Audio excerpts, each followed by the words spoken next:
ဒီနေ့ဂျိတ်ထမိန်ပတ်တန်ချုပ်ပြပါမယ်ဆွဲပြပေးမယ်ပေါ့နော်ချုပ်တော့မချုပ်ပြသေးဘူးမှအမကချုပ်ပြဆွဲပြမယ်တဲ့မှာအမသည်ဆက်လုံးဝမချုပ်တတ်တဲ့သူများပြီးတော့ဆက်ဆိုင်တွေမှာအပ်တဲ့ခါကျတခုနောက်ပိုင်းပေါ့နော်ဆက်ချုပ်ကားတွေဈေးကြီးတာမျိုးတွေရှိရဲ့နော်ကြာမျိုးတွေပေါ့အဲ့အတွက်ကြောင့်မို့အမဒီဂျိတ်ထမိန်ပတ်တန်ကိုတေချာဆွဲပြပေးပါမယ်ဒီဟာလေးရသွားလို့ရှိရင်ကိုယ့်ဘက်ကိုချုပ်တော့ပါလိမ့်မယ်တခြားတော့ကြည့်ပေးပါနော်မဂျေးထမိန်ချုပ်မယ်ဆိုလို့ရှိရင်ခါးရယ်တင်ရယ်အရှည်ကကြတော့ဒီခါးနေပြီးတော့ချင်းမျက်စိဖုံးတာဝိမဲ့သူရဲ့ချင်းမျက်စိအထက်ဒါသူဝိမဲ့သူရဲ့ပုံမူတည်ပြီးတော့ဒါအရှည်ကိုယူမယ်ပေါ့နော်အခုတော့ဒါအမဒီမှာရှိရဲ့အတိုင်းလေးကိုရေးပေးထားတယ်အမခါး28ယူမယ်တင်30အရှည်က40နဲ့တွက်ပြီးမယ်ခါးရဲ့အတိုင်းကိုတွက်တော့မယ်ဆိုလို့ရှိရင်အမက2မျိုးတွက်ပါမယ်2မျိုးတွက်ပါမယ်တစ်ခုကဒီရှိရခါအတိုင်းကို4နဲ့စားပါမယ်4နဲ့စားတော့9ရပါမယ်နောက်ဒီဘက်မှာရှိရဒီ28ကိုပဲ2နဲ့ထပ်စားပါမယ်အဲ့ဒါက14ရပါမယ်နော်14ဟုတ်ပြီနော်အဲ့တော့4နဲ့တစ်ခုစားပါမယ်နောက်2နဲ့တစ်ခါစားပါမယ်ဘာကြောင့်လေးနဲ့စားလဲဆိုတော့ဒီနေရာမှာအမေကဓာတ်ထည့်ခြင်းလို့ပါဓာတ်ကိုတွက်ပြီးထည့်မှာဖြစ်တဲ့အတွက်ကြောင့်မို့အမေကဒါလေးနဲ့စားထားတဲ့အတိုင်းမှာဒီအတိုင်းကကြတော့နှစ်နဲ့စားထားတဲ့အတိုင်းမှာဒါကကြတော့ကိုဒီလိုအဖုံးတစ်ချမ်းစာအတွက်ကိုပဲတွက်ထားပါအမေကတိုင်းတာပတ်ချလေးကြီးပတ်ချလေးကြီးကိုအမေကအခုကဒီမှာတစ်ချမ်းစာကိုပဲလုံးမှာဆိုတော့ကြောင့်မလို့နှစ်နဲ့စားပါမယ်ဒါအတိုင်းက14ရပါမယ်နောက်တင်ကကြတော့30ခွန်ကအမကပတ်ချလေးတစ်ခုကိုပဲတိုင်းတာပါထမိန်အဖုံးကကြတော့4កောက်ဖုံးပါမယ်အဲ့အတွက်ကြောင့်မို့အမကနောက်2ဆဖြစ်တဲ့အတွက်ကြောင့်မို့30ခွန်ကို2နဲ့မြှောက်ပါမယ်နော်30ခွန်2နဲ့မြှောက်ရင်ဘယ်တော့ရမလဲ84ရပါမယ်နော်အဲ့ရတဲ့84ကိုအမက9နှုတ်ပါမယ်9နှုတ်တော့အမက69ဖြစ်သွားပါမယ်ဒါ69မအရှိကကြ40မှာထမိန်ကအောက်နာတစ်ခေါက်ရမယ်ထမိန်တွေမျိုးဆိုလို့ရှိရင်မှာတလက်မပေါက်ပါမယ်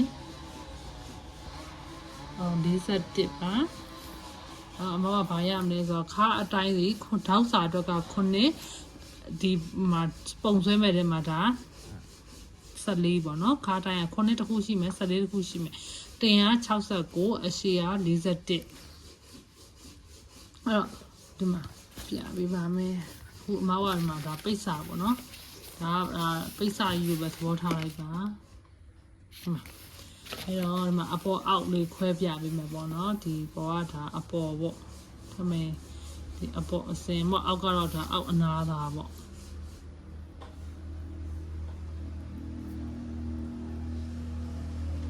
ဘာလာဂျိတ်ထမင်းလည်းဖြစ်မယ်အပွင့်လေးလည်းဖြစ်မယ်ပေါ့နော်ဒါအပေါ်ပိုင်းဒါအောက်ပိုင်းအဲ့တော့အမောက်ထမင်းဝယ်တဲ့ဆိုလို့ရှိရင်ပိတ်စဝယ်လို့ရှိရင်2ခိုင်ကွင်းတွေရှိရတချို့1ဆက်ဆိုင်မှာဆို2ခိုင်ကွင်းပါတာရှိရ4000မရောပါတာရှိရ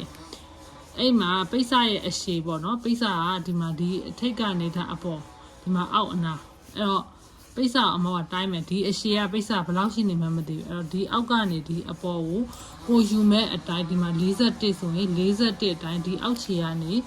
အောက်ခြေကအနာသားတွေကအနာတတ်ထားတာတွေပိတ်စတွေကိုကြည့်ပါတချို့အချောသားတွေဆိုလို့ရှိရင်အောက်မှာအမွှန်းမွှန်းလေးပါတယ်ရိုးခြီသားတွေဆိုလို့ရှိရင်အောက်မှာအနာတတ်ထားတာတွေပါတယ်အော်ဒီအောက်အနာကနေအပေါ်ကိုတိုင်းပါမယ်41ဒီမှာဆိုတာ41အတိုင်းက41ဆိုရင်ဒီအောက်ကနေဒီအပေါ်41ရှိရတဲ့အထိတိုင်းလိုက်ပါရရဲ့နေရာကနေပြီးတော့မှတ်ထားပြီးတော့အကုန်လုံးကိုဖြတ်ချလိုက်ပါအရှိရဒါအလုံးပေါင်းတာ41ရသွားပါပြီအခုဒီအတိုင်းဆိုတာ41ပေါ့နော်အရှိ41ပတ်လေဒီမှာဒီကနေစပြီးတော့ဒီဘက်ကိုအတိုင်းအားမှာ69လက်ပါရှိတယ်တကယ်လို့ဒီထမိန်ခွင်းဒီ2ခိုက်ပြည့်နေရဆိုလို့ရှိရင်82လက်မှရှိရအမ3လက်မှကိုနှုတ်ပေးရမှာဒီမှာပိုနေမှာနိဒီမှာ69မှာ82ဆိုဒီကနေစပြီးတော့ဒီထီကိုတိုင်းပါမယ်ပိတ်စရဲ့အစကနေဒီဘက်အဆုံးထိကိုတိုင်းပါမယ်အဲ့မှာကိုလိုချင်တဲ့အတိုင်းထိမှာရက်ပါမယ်69ဆို69မှာရက်မယ်80ဆို80မှာအဲ့တော့ဒီ ဒီကနေဒီထိတိုင်းလိုက်လို့ထမင်ရမှာ69လက်မှရသွားပြီဆိုလို့ရှိရင်ပုံနဲ့အစကိုဖြတ်ထုတ်လိုက်ပါမယ်ဒါကတင်30ခွန်သမားမှုလို့ပါတင်35ဆိုလဲရှိရဟာကို2နဲ့မြှောက်ပါမယ်40ဆိုလဲ40ကို2နဲ့မြှောက်ပါမယ်ဒါရတဲ့အစပေါ့နော်ဒီပတ်ချလေးကအမောက်ဒါ69လက်မှရှိမယ်ပေါ့ဟုတ်ပြီနော်ဒီလိုအရှိရ41လက်မှဒီလိုက69လက်မှအဲ့69လက်မှကိုဒါအတွင်းကဒါမလှချမ်းတော့မှမှတ်လိုက်နော်ဒါမလှတဲ့ချမ်းပိစမှာမလှရရှိအချောဟိုဘက်ကလှရရှိဟာမှာဝင်ရင်ဒီလိုအပေါ်လှရတဲ့ဘက်ကိုဝတ်တယ်လေဗျောင်းလေးဆိုလို့ရှိရင်အနာသားလေးကိုကြည့်ပြီးခွဲတယ်ဒီအပွင့်လေးဘာလေးဆိုတချို့ဆိုတီးတတောင်အထဲထဲမှာဒါမလှရပါတယ်အပြင်မှာလှတယ်ဒီလိုယူမယ်ချုပ်တော့မယ်ဆိုလို့ရှိရင်ပိစကိုဒီလိုယူမယ်ပိစဒီလိုယူမယ်ဒါအပေါ်ပိုင်းကကိုယ့်ဘက်မှာထားမယ်မလှတဲ့ဘက်ကိုလှန်ထားမယ်နော်အချောဘက်ကိုမထားအောင်နော်လုံးဝဒါမလှပိစရတာမလှနေမလှတဲ့ဘက်ချမ်းအောင်မှာအပေါ်ပိုင်းကကိုယ့်ဘက်ကိုထားမယ်ထားပြီးတော့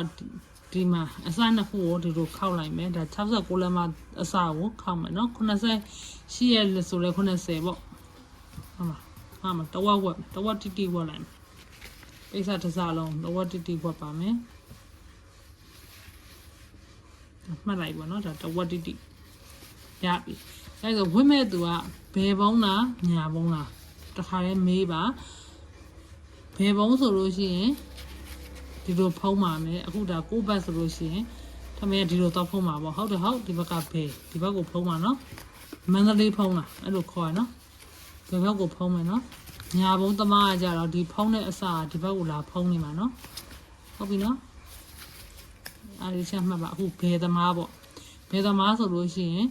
ဒီဘက်ကနေပြီးတော့ဒီဘက်ကိုဒီလိုအုပ်ပြီးဖုံးမှာဒီဘက်ကနေဖုံးဘာအခုဒီဘက်နေဖုံးမှာမှာကိုဒီဘက်ကိုဖုံးမှာဒါဘယ်ဆိုတော့အဲ့ဒီဘက်ဖုံးမဲ့ဘက်ပေါ့ဒီဘက်ကဒါဘယ်ဖြစ်သွားတယ်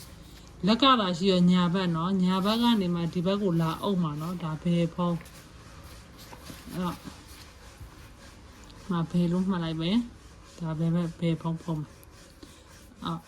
ဒီထိတ်ကနေဒီဘက်ကို9လက်မှမှတ်ပါမယ်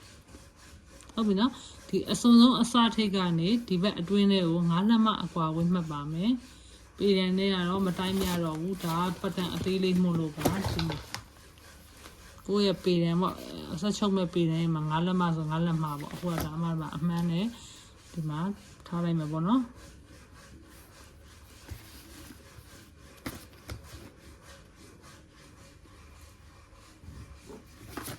9လက်မှပေါ့ဟုတ်ပြီနော်9လက်မှဒီအမှတ်လေးဖြစ်သွားရင်ဒီအမှတ်နဲ့ဒီဘက်ကအစွန်ဆုံးအစနဲ့လာထပ်ပါမယ်ဒီမှာတဝက်တိတိမှတ်လိုက်ပါအဲ့တော့ပိတ်စာထဲမှာ2မှတ်ရှိနေပါမယ်2မှတ်နော်အမှတ်2မှတ်နော်သိရနော်အဲ့အမှတ်2မှတ်ကဘာလဲဆိုတော့ဒါထောက်ထည့်ပါမှာထောက်ထည့်ဖို့အတွက်ပါဘယ်ဘုံဆိုတော့ဒီဘက်ကိုဖုံးမယ်ဆိုလို့ရှိရင်ပိတ်စာကြီးဒီဘက်မှာအများကြီးရှိနေရမယ်ဒီဘက်ကအတွင်းချမ်းလေးပိတ်စာဒီဘက်ချမ်းကနှစ်ခေါက်ပြမှဒီလိုဖုံးမှာဟုတ်တယ်ဟုတ်ထိတ်ထမယ်ရနော်မပေါ်နေလို့လည်းမရဘူးဒီလိုလေးဖုံးမှာဒီအချမ်းတစ်ချမ်းစာဒီမှာအမားတို့ခုနတစ်ချမ်းစာတွက်ခဲ့တာ14ရှိတယ်ဒီလိုမျိုးတစ်ချမ်းစာဒါ14ရှိရမယ်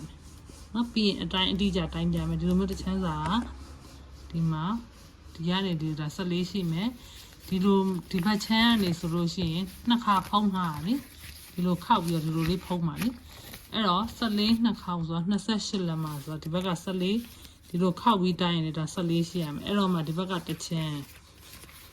ဒါလေးဒီလိုလေးဖုံးမယ်အလဲကောင်းမှအမကတောက်ထည့်မှာပေါ့တောက်ထည့်တော့တောက်ထည့်မယ်ဆိုတော့ဒီမှာ2ထောက်လာရင်ဒီဘက်ချမ်းကိုလည်း2ထောက်ထည့်မယ်ဟုတ်ပြီနော်2ထောက်ထည့်မယ်နော်မတွက်ပြမယ်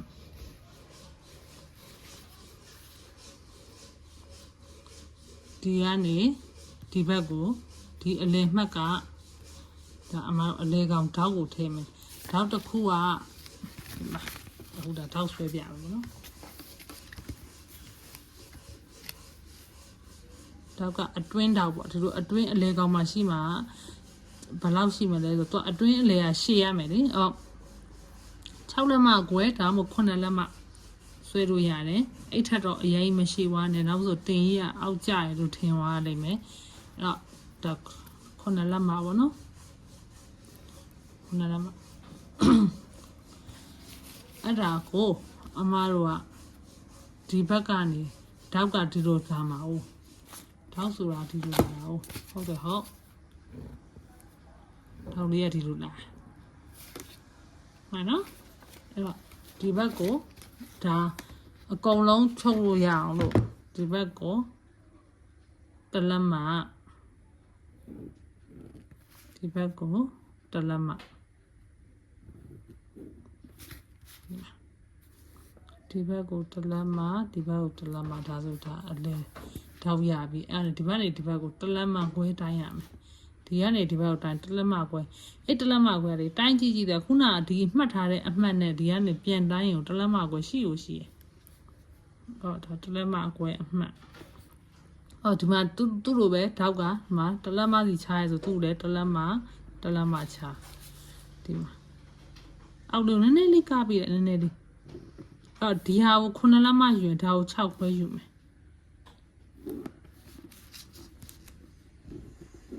ဟုတ်ပြီဟာဒီဟာကို9လက်မယူရင်ဒီဘက်ထောက်က6လက်မခွဲယူမယ်ဒီမြင်းချောင်းကတက်ရနည်းနည်းလေးအဆောင်မိမယ်အဲ့တော့မှထောက်လေးကကလေးဖြစ်နေမှာဟုတ်ပြီနော်ဒါ6ခွဲယူပါမယ်မရအဲ့တော့ဒီဘက်2ထောက်ဆွဲမယ်2ထောက်ကဘာနဲ့ဆွဲမလဲဆိုတော့ဒီမှာ4နဲ့စားထားရှိတယ်ဒီမှာ9တကယ်လို့ဒီတင်က32ဖြစ်လို့4နဲ့စားရင်ဖြစ်ဆိုလို့ရှိရင်လည်းဒါ8လက်မလာမှာပေါ့နော်အော်ဒီ8ရဲ့အတိုင်းဒါစားလို့ရသလားမဟုတ်ဒါမှမဟုတ် 6.5 လည်းဖြစ်ရင်ဖြစ်သွားမယ်အော်အခုဒီမှာ9ရအဲ9ကိုဒီဘက်ပေါ့ဒီဘက်ကနေဒီဘက်ကိုဒီမှာ9လက်မပေါ့နော်ဒီအကွာဝေးပေါ့ဒါတရားရမတူဘူးเนาะပြောင်းသွားမှာเนาะအတိုင်းမတူလို့ဒီခဏကပြောင်းဝင်เนาะ9လက်မခုနလိုပဲဒီဘက်ကို1လက်မမှာ1လက်မအလဲကောင်ထောက်မို့လို့9လက်မယူထားတယ်ဒီမှာဒီ9လက်မယူထားတယ်မှာဒါ1လက်မမှာ1လက်မအော်မှာနှစ်ခုရပြီ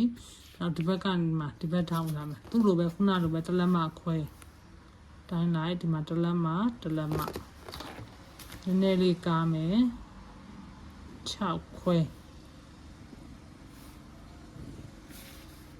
ဒါ6လက်မခွဲထောက်ယူရဲဒါ1လက်မ1လက်မဟုတ်ပြီနော်အော်ဒီနှစ်ခုမှရသွားဒါတောက်ထည့်ပါပြီဆိုရင်ဒါခုနလိုပြပါအဲမှာ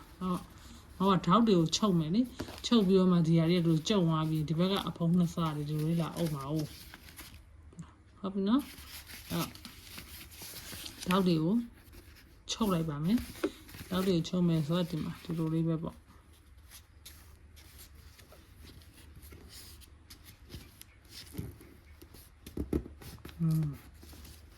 ဒီလေးလာသွားမှာပေါ့ကွ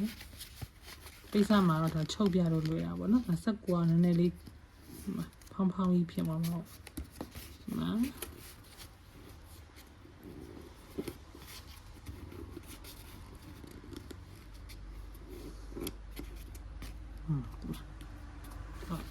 တော့လေးအရင်ချုပ်ပြပါမယ်